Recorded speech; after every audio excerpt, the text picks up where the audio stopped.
and welcome to the Slow Death Zero panel for WonderCon 2021. We are recording this ahead of time, and now you are watching us during WonderCon, virtual WonderCon. I'd like to say welcome to everyone out there watching us, and welcome to our panelists. We've got a great group here. Jon Turner, the founder of Last Gasp and Slow Death Zero, or in Slow Death Eco Funnies. And let's have above him, well, hopefully everybody's seeing this in my order, but we've got above him Skinner, self-taught artist freak from Oakland, California. I myself am Colin Turner, associate publisher at Last Gasp. And then to my other side is Jon B. Cooke. The COVID edition. COVID edition, author and editor of Slow Death Zero, compiler and behind the scenes orchestrator. Got Bill Stout, artist of many kinds, and our cover artist, and a great story about Antarctica. And we've got Peter Kuper, also artist of many types, many media, and who's also been pursuing environmental themes in his art for a long time. So I'd like to start off with you, Jon. Can you describe working on this project and what it took to bring everything together? Yeah, I don't know exactly when I came up with the idea, but I pitched you guys in San Diego Comic-Con the last time it was live. And I just thought it was I loved Slow Death when I was growing up, or as a teenager. Just had some fantastic artists. So I started thinking about what kind of artist would I want. And then I pitched you guys. And of course, the climate crisis, it's insane, it's just like all this, as Peter, you did such a great story on it, just covers it. I mean, it's just a horror show right now and unto itself. And so what can I do? And thought, well, you guys, Ron, you got the trademark and copyright to Slow Death. What do you think? Let's do a trade paperback. And we took it from there. You guys are wonderful to work with. The book of Weirdo, we worked on before, and we'll work on this. It was exactly 2 years ago that I got a flash on my Facebook when the book of Weirdo was solicited on previews, and here we go, Slow Death. Yeah, by the day. Should have been solicited a year ago. We were victims of environmental catastrophe ourselves. With this project, luckily we're all healthy and doing okay, but the project itself got hit by the pandemic, which is an environmental issue. I want to go to you, Ron, and talk about a little bit about the first Slow Death, and I think people can read about the history and the origins and that story. Other places it's a great origin story, but I want to talk about the consciousness in 1970. Late 60s leading into 1970, and then through the 70s, putting out Slow Death. What was environmental consciousness like in the general public back then versus what it's like today? It was lacking. It was like everybody sort of had this idea, well, that's, off in the future. And nobody really cared much about worrying about what's off in the future. So it was a hard sell to a lot of people. Of course, the brilliant minds of the youth were there, very open still. They hadn't been condemned to advertising and being part of the I need more culture, and they began to see that. There was a big movement on then that's why ecology, the first ecology center in the country was in Berkeley, and what we originally thought was, I had friends that worked there, we thought, well, this would be a great thing to raise money, because virtually every good idea back then needed money, because none of the money people were funding anything per se. Maybe a few animal rights groups, but we followed that idea through, and like one of our issues, and Bill did the cover for that too, was the environmental issue of a Greenpeace issue. And so there's we just try to think of like different phases of the culture in which the culture, if nothing was going to be done, the culture would be dying, you know, we'd be out of here. We'd be back to talk about old school, we'd be back in Neanderthal caves or something like that in Florida. And but we're not, you know, it's slowly picking up steam as the water rises above their ankles. They're starting to get worried, you know. John, you're holding up That's the first slow death. second printing that is being held up right now by John. First printing's red cover, yeah. Yeah, I know. Who can afford that? So, Bill, I want to ask you. Bill's our cover artist, and this is the. See if we can hold up here. The cover, and it's a. This is an echo, kind of a response to your cover for Slow Death number 8. Thank you, John. Can you talk a little bit about the first cover and what was going on there? And then well, I did one before that as well. Yeah, I know. This is the Echo, right? Right. So the Slow Death cover, the special Greenpeace issue, that design is based on a Harvey Kurtzman Two-Fisted Tales cover. And my friend Bob Corbin posed inside my Antarctica jacket. And Corbin. what was that? Corbin. Yes, Corbin. So, and I also did a 2-page story in there called Animals Your Children Will Never See. It was about endangered species that were disappearing as you were reading the comic. And I was really shocked and pleased to find out that that story of mine, that 2-pager, is what sparked Leonardo DiCaprio's interest in protecting the environment. I only found that out from an interview I read last year. So that was a nice surprise to see where the ripples hit once you throw that pebble in the pond. This is Bill's first cover. That was the first one I did. That was the war issue, right? Yeah. So, Bill, you did a ton of those beautiful paintings. I think those Antarctic paintings, which I feel like that had to have brought like a lot of attention to the ecological situation of the Antarctic, right? Or that was the whole purpose of those. What happened was every year I planned an adventure, some part of the planet.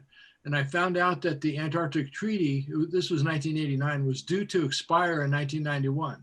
So I thought, man, if I don't get down there, I might not ever have a chance to see Antarctica.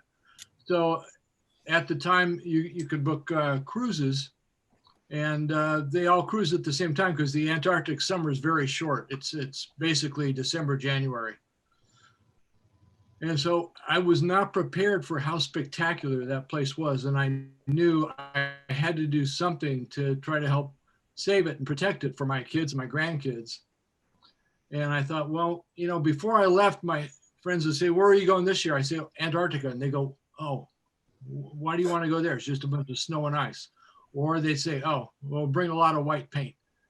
And it was so much more than that. I mean, the color was spectacular. I've got these big, beautiful photo books by the greatest photographers in the world on Antarctica. And they all said the same thing. Try as they could, there was no way they could capture the color of what was down there because of the limitation of the chemicals and emulsions in photography. And I thought, well, I don't have that problem. Anything I see, I can put down onto paper. So to give you an example of the bizarre color down there, one night it was midnight. It was still light enough for me to paint. And I did a pastel landscape. The sky went from a lime green to an apricot orange. The sea was mint green. There were blue-violet icebergs in the background. And just to the right of me, just below the waterline of an iceberg, there was a lemon yellow light emanating. It's just really bizarre stuff that you won't see anywhere else. Wow. And so I really fell in love with the place, and I thought, how can I get people to be aware of how special this place is and the beauty of it? And I thought I should do a show of paintings depicting the rich diversity of life in Antarctica. And to make sure that every kid drags their parents to see the show, I'm going to make half the show Prehistoric Antarctica, Dinosaurs. So as soon as I got back from my first trip to Antarctica, I flew to Columbus, Ohio, to the Bird Polar Research Center and got a crash course in Antarctic paleontology. And I started noticing the same names of paleontologists kept coming up. And I got to know each of these people that were spending time down there digging up fossils and stuff. And I found out that there was a grant offered by the National Science Foundation called the Antarctic Artists and Writers Program grant. And every year they grant 1 or 2 trips to Antarctica for artists, writers, and photographers. And they cover all the expenses. It was just amazing. So I got to live for 2 months based at McMurdo Station, which is the largest station in Antarctica, about 1,200 people during the Antarctic summer. And then I got to spend 2 months in Palmer Station, which is the smallest station in Antarctica. It's another US station. It's only got 39 people because there's only 39 beds in the place. And I started doing paintings of Antarctica, and I approached the Natural History Museum of LA County, approached the director and said, look, this is what I want to do. I want to do an exhibition of paintings of Antarctica to help raise consciousness. And so I invited him to see the first 5 paintings after they were finished. He looked at the paintings, says, Bill, you got your show. And so he said, not only that, we will travel it for you. And they traveled it all over the world.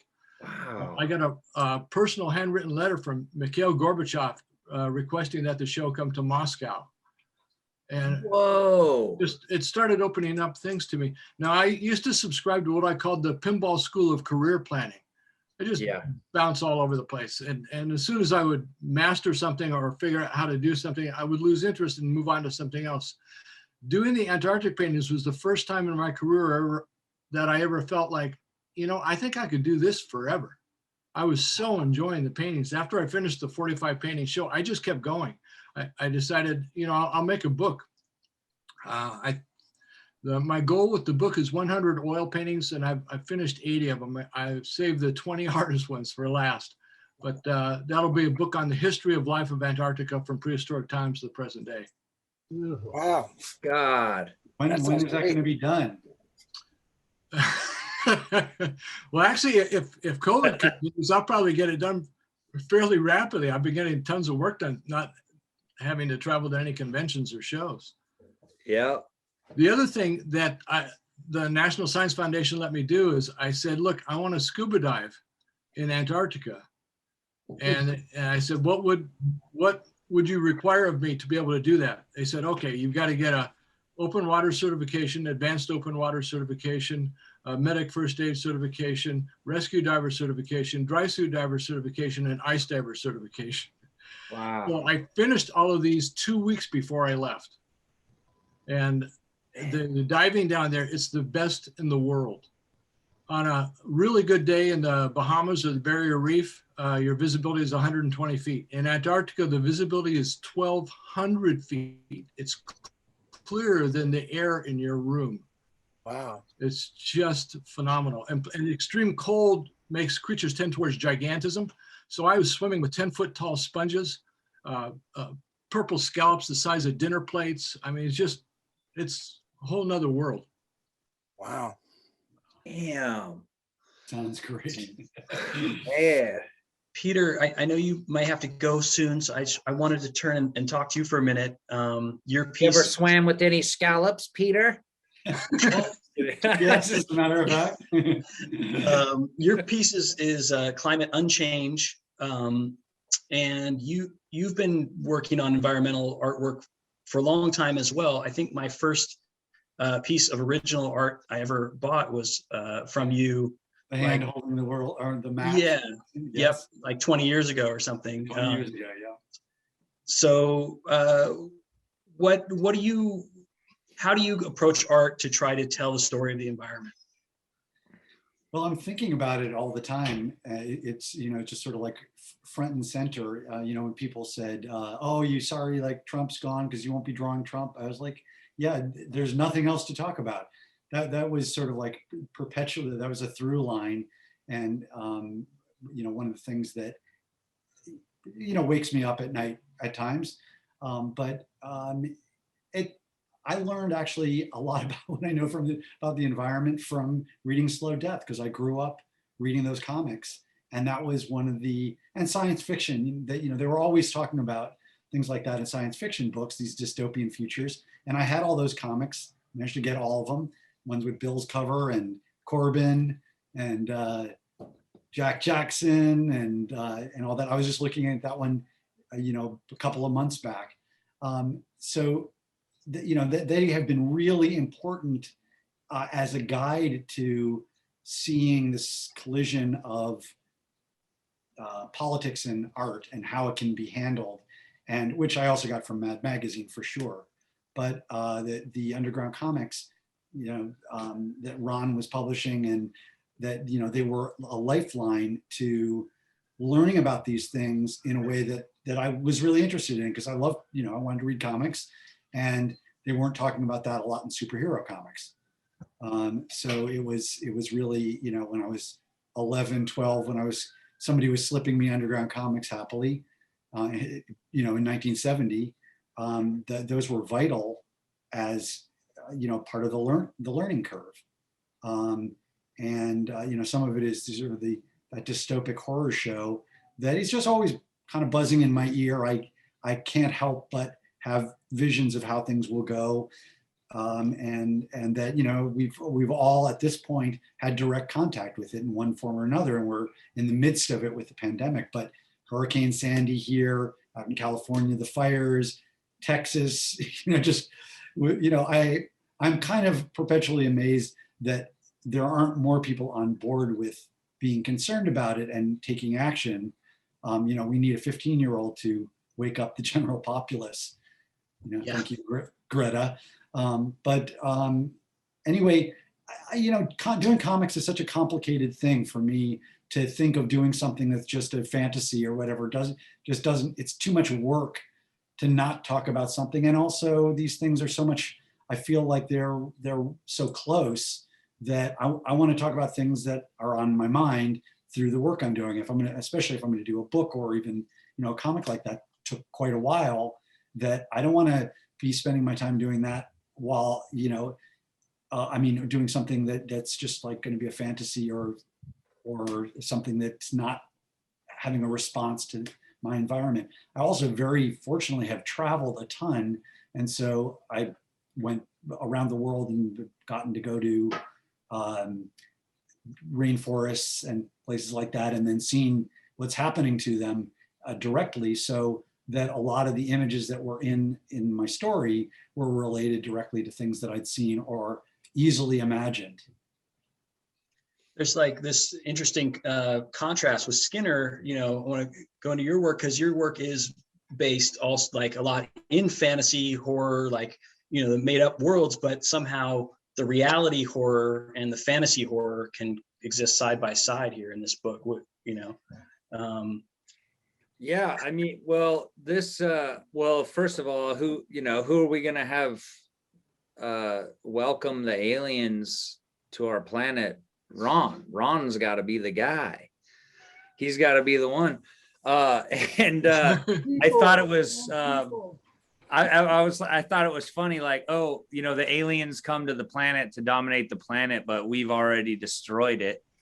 And they're like, they come and Ron's like, good luck. Like, you can have whatever you see. But I think, it is interesting to talk about ecological concerns, because even like the idea of recycling is that it puts the kind of the responsibility on like just the average person to kind of consider their own maybe impact on the environment, and to kind of like do this ritualistic acknowledgement of that.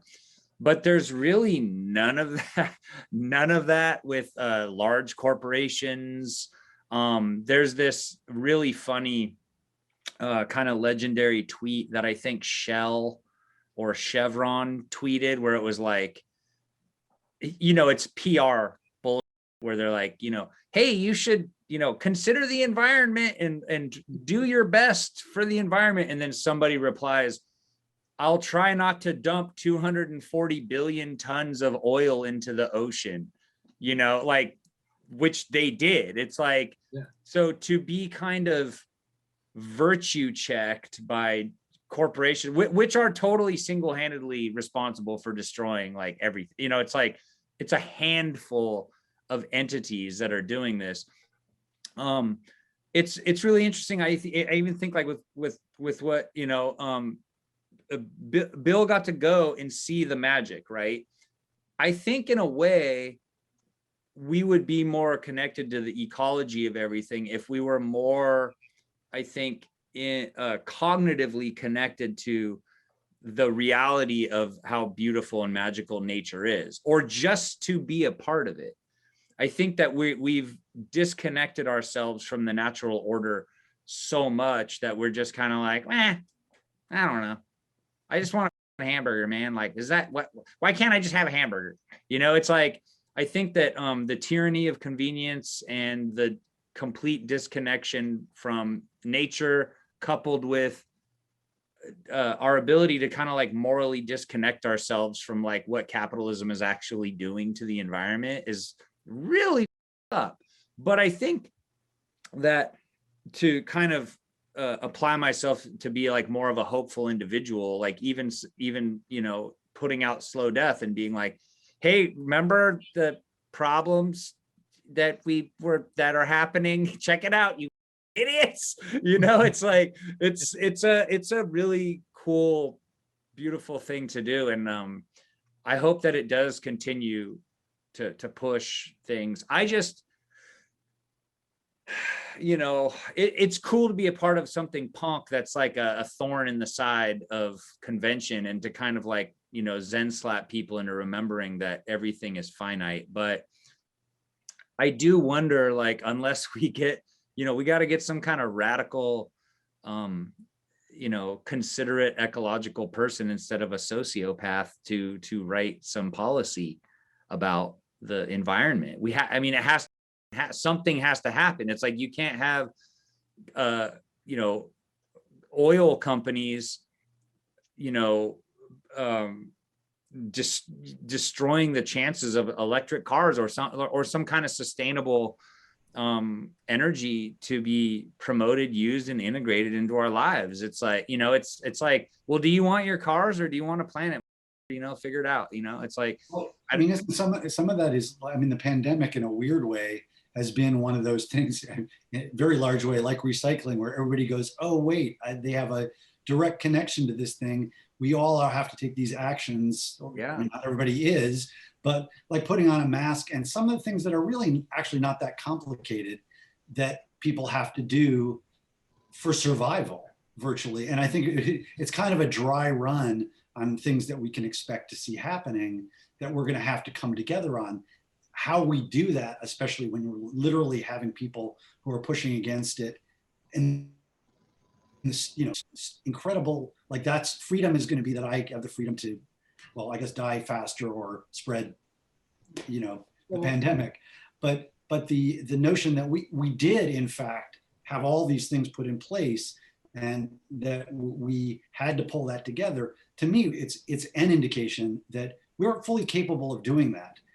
But it does require, everybody's basically suffering a bit to deal with something that is going to be for a collective, like, getting better. And we are wrestling with that now, but I still see, like being in New York, I get to see, we did a lot of pulling together from last year to now, where people went from not wearing masks much to, now it's pretty much everybody.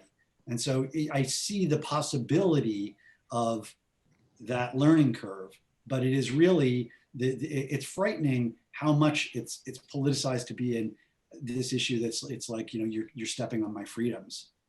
Yeah, individualism is like a toxic, it seems like inherently toxic in a way. It's like, it's idealistically cool, but once you're facing something existential, or once you're facing the realities of life or death, individualism will have you afraid and alone and dying, you know?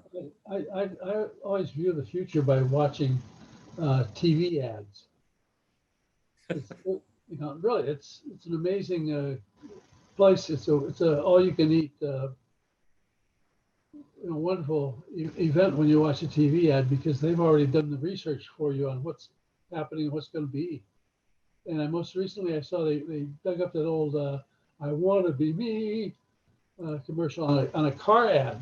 You know, so it's kind of like, it says, yeah, well, you're still going to be able to drive. Don't worry, you know, get a car, despite everything else that's happening around them. And this thing where now I just saw today that Volvo says by 2030, no more gas engines. Ford's already done that for 30. Yeah. Working on it, and that's just 10 years away, man. It's like 8 years away. So you got to know that the geopolitics and all this stuff, the only thing that could be that they're doing that now is that for all these battery cars, they must have found that next to the oil deposits are rare earth deposits or something. Right. It's like doing the right thing if you can make money at it somehow. It's like the bottom line has to survive. I think that's the good thing about Slow Death Zero is that it there's in Slow Death the comics is that there's like this deep fatalism and this intense cynicism in it that's imbued with some idealism. You know, it's like, so it kind of, because a lot of us are being fatalist about this. That's why a lot of people aren't doing the right thing. They think the end of the world is coming or whatever it is. And so, I mean, that's what I like about the message of Slow Death is to, especially what you did, Bill, was just, hey, you know, right from the cover, hey, it's time to get to work and do this. And you know, when people see the work and sorry, I just lost my train of thought. But I guess what I was saying is, sorry, I just lost my train of thought. But when people see the work, they're gonna love it. Well, yeah, I guess they're gonna love it. They're gonna, you know, sometimes it's hard when people get hit over the head with, you know, this is how things should be, you know, and there's enough variety in there where some of the stories are like, yeah, you know, fine, you don't believe it, that's fine. Here's how it's gonna end up, you know, right. Here's what's coming for you. I mean, so that's fine. You don't have to do anything. Like just status quo. We'll be fine. When I was a kid, this was really important. This in corporate crime comics. Yeah. I mean, and that was a story of Silkwood in that. I mean, that was just. I mean, fear is the most powerful emotion, one of the most powerful emotions. And so if you can scare people that, you know, this is going to be your life. With Greg Irons. Hey. A good tactic, you know. Well, but also, I mean, unfortunately, fear is used in so many different ways and it with huge negative connotations. I think humor is one of the ways that you can draw people towards you. I mean, I feel like I'm constantly experimenting with like, what did I respond to? I responded sometimes to the art that seemed like a punch in the face. And sometimes one that punched me in the humor, you know, funny bone. And so there can be different combinations of things like that. And I think, you know, what I saw in Slow Death over the years, and I'll presume I'll see in this issue, is people taking these different tacks on these really, you know, they're really serious subjects.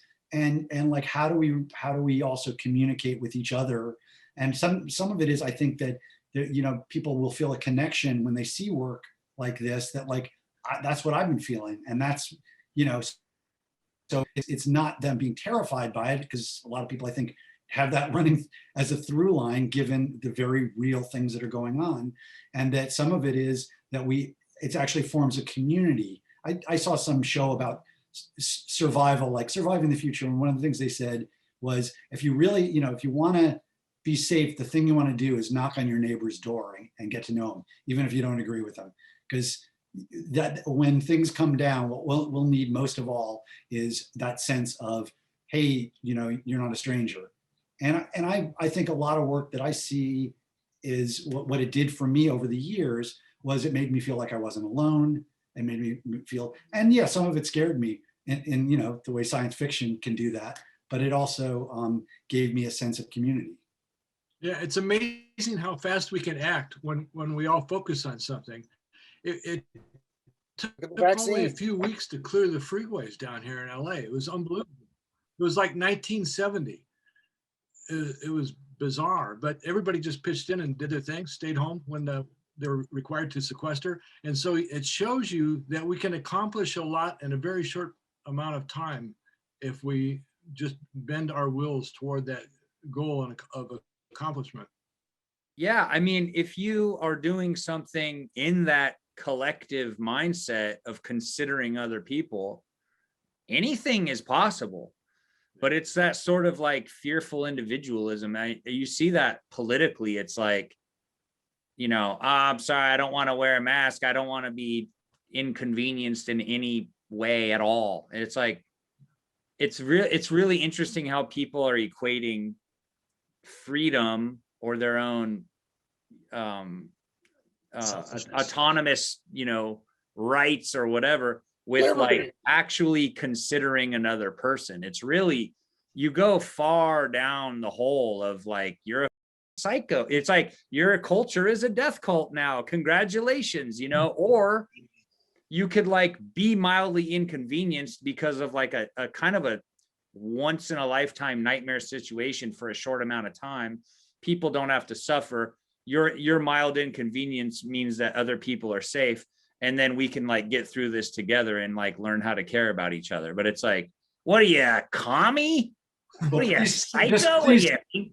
Please send that directly to Texas right now. We desperately need them to hear that message. I think well, you know, but the thing is though, it's like, it's very interesting because I mean, I mean, Ron, you can speak to this, but it kind of does feel like this is sort of the battle. It's like the like self-involved entitlement versus the sort of like open-hearted consideration of other people and like wanting the best for all. And that's a like a very counter I don't know, it's like I know that capitalism can be like regulated in a way where people aren't like dying in the streets. I just don't see that really happening. So it's sort of like a counter thing where it's like, if you in any way want to participate in a communal consideration, you're seen as like a problem, like a bad person in a culture that kind of worships individuality. And it's like, I really think that it's going to be interesting in like, say 2 weeks from now or a month from now, what's going to happen to Texas. Cause like, what will happen if just like all those, like so many Texans die? Like, you know what I mean? Like can you do an airdrop of slow death on Texas? Is that like yeah, let them know. Pamphlet things they used to do in World War II, you know? Yeah. The other thing I want to say is that I don't want to talk too much. I know I'm already ranting, but that when George Floyd died from not being able to breathe and the pandemic happened that we couldn't breathe and that like the earth was on fire and it couldn't breathe, I felt like there was this sort of thread that was going on where it's like, we're not paying attention. It's like, I feel like the universe is slapping us in the face. Like, do you see a pattern, you idiots? It's like, there's no breathing. It's like we're constricting our own potential, you know? And I know it's far-fetched to connect all those things, but I'm a hippie, man. And I just think that like, it's really true. It's like, these are the patterns that are kind of revealing themselves. And if we don't pay attention, I mean, you know. Well, that's what art is for. You know, I think in some ways that it's the kind of thing that you can, that'd make a great story right there. Yeah. The way is seeing those connections. I have just 2 words: forever chemicals. Yeah. You know, they've created a whole bunch of things now that absolutely do not break down. It's nothing, and it transmits on through all species and all things. And they can't do a thing about it because they've brilliantly engineered a chemical that cannot break down, but it's very harmful to us. Right. Peter, try to find some humor in that.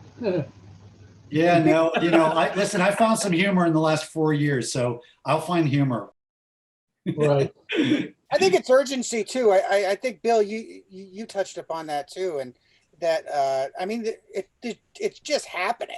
You're seeing things happen a lot faster than had been previously predicted. I mean, what's happening in the North Pole right now, and the amount of or that we're feeling. Not to be constantly going on about this. We're feeling the things that were predicted. 20 years ago, they said, hey, we're going to have these superstorms. We're going to have these extreme weather events. But it's happening a lot faster. And I think that's now here they are. And you can see, okay, this was predicted then. Here we are now. So I feel like Slow Death Zero is like, hey, we're predicting this is going to be what it's like in 50, 100 years. Hopefully not. When we started with Slow Death 1, things were always happening. That's why ecology centers were beginning to form around the country. People felt the need to find these things out. I got a lot of my ideas by reading through the library there at the Ecology Center and through courses in the Free University of Berkeley and just stuff you picked up along the way. But now what we said was going to happen in the next 40, 50 years seems so far off. But in retrospect, hey, we've been through that. It's gone now. And we're already in our next leg of this stuff. And it's not looking good. And by the time we get there, it's going to be looking a lot worse, I believe. And we can stop some things now, but it doesn't mean that, the environment, once changed, doesn't change back to what it was. It changes to what it is. It stays. Let's not make it worse. Right. Let's just try not to make it worse. And let's start there. You know what I mean? Like, let's just baby steps. I think we should start testing people like the governor of Texas for the DNA and see if he's not part lemming. Brain worms. Here you go. See, humor in that boy got brain dark moment. He's got brain worms, dude. I don't know. I don't know if there's been another comic book like Slow Death. Except like I said, corporate crime comics. I mean, really advocacy comics. I mean, World War III Illustrated. What's that? Oh yeah, of course. World War III Illustrated. And how are you associated with that there, Peter? Let's see now. And that's on the heels of Slow Death too. It's that it was we were trying to follow in that. And World War III Illustrated, for those of you who don't know, it's a magazine I co-founded now 41 years ago. Did the last issue that included COVID and whatnot. But as you know, distribution is a bitch. So it's getting these things out there is also part of that process. But it's been a way for us to apply the same kinds of things that we were seeing in the underground comics. And that's exactly what the kind of things that we're talking about in every given issue. We've had many issues that were about climate change, environment. In fact, almost every issue is about the environment one way or another. I mean, how could it not be like everything? Like it's, I think like we got to stop taking for granted that like it's probably the most important thing that we should be concerned about. It's like the future of anything. Yeah. Gotta have oxygen. The problem with all of this stuff, as you said, was distribution. And that in itself is an amazing study. We went through it. We experimented with it for 45 years before we finally had to give it up ourselves. But people like Leonard Rufus and you, Peter, and Seth Tobacco, and all those other guys are like, and women are pioneers in this sort of stuff. And there's so many problems that need to be addressed, but it's just addressing problems just isn't sexy for most people, and they don't really get their brain tripped off to their pleasure center. Well, we want to be artists, we don't want to be business people. And that part of it is always, it's a stumbling block when you're doing projects like this. But It's that's why we depend on you, Ron. Well, and hence the importance of humor. And one of the guys who should really be recognized, because he started way before Slow Death, was Ron Cobb, and his political cartoon for the LA Free Press that got distributed all over the country. And Sawyer Press, yeah. Yeah, Absolutely. and then Ron also designed the ecology symbol and donated it to the public domain. He said within 2 weeks it was all over the world being used. And that original cartoon, by the way, is in the Smithsonian. That's fantastic. I didn't know he designed that. I was drawing it in third grade. Slow Death 1. He's so great. Wow. And another one who had, horror and humor is the late Richard Corbin, who passed away in January. And I'm very grateful and saddened that Slow Death Zero is the last story that Richard did. A very prolific and amazing cartoonist who did any number of stories. For you, Ron, how do you remember Rich? Oh, Rich was a quirky guy. I went back and I saw him back in Kansas. And what he did was on several levels. He took color. Bill was talking about the color of the Antarctic. And Corbin took color to new heights and places in all kinds of works, like from Up to the Deep. That was like one of the first color undergrounds. And he had this in his mind. He could like switch things. He could take a negative and make a positive and make another negative after making changes on it, and use that as one of the color plates. This is back, I'm sure most of the audience will not even know what we're talking about. But making color was like one of the hardest things in the world back then, because you had to do it yourself and understand how to cut ruby lith and zipatone and make sure you didn't have moire patterns and crap in order to achieve your goal. And Corbin could do it all in his head. Yeah, and Richard went even beyond that. He's the only artist I know of that had a whole setup in his studio where he could do color separations through photography, the way big magazines did. And then he would take those negs and those color separations and he'd doctor them to make the color even more intense.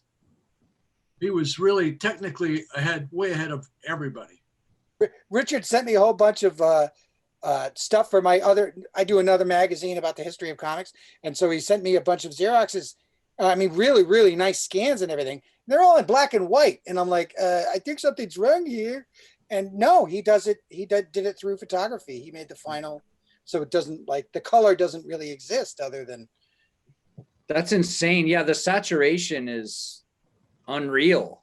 I mean, how do you create something like that and then just kind of are the only one who can do it? It's, it's amazing. He's a great loss. He is truly a great loss. I mean, he was working really hard and prolifically right up to the end. I mean, if you've seen the stuff he did for Dark Horse, it just is it. Yeah, it was, it was kind of cool to see him kind of be revered in the way he should have in the last 10, 15 years. But like Marvel letting him do a few things, getting behind them. They actually, I don't know if you saw this, but I collect one Marvel comic, The Immortal Hulk, and I saw inside they had a full page memorial to Richard Corbin in there, which I thought was pretty cool. Oh, that's nice.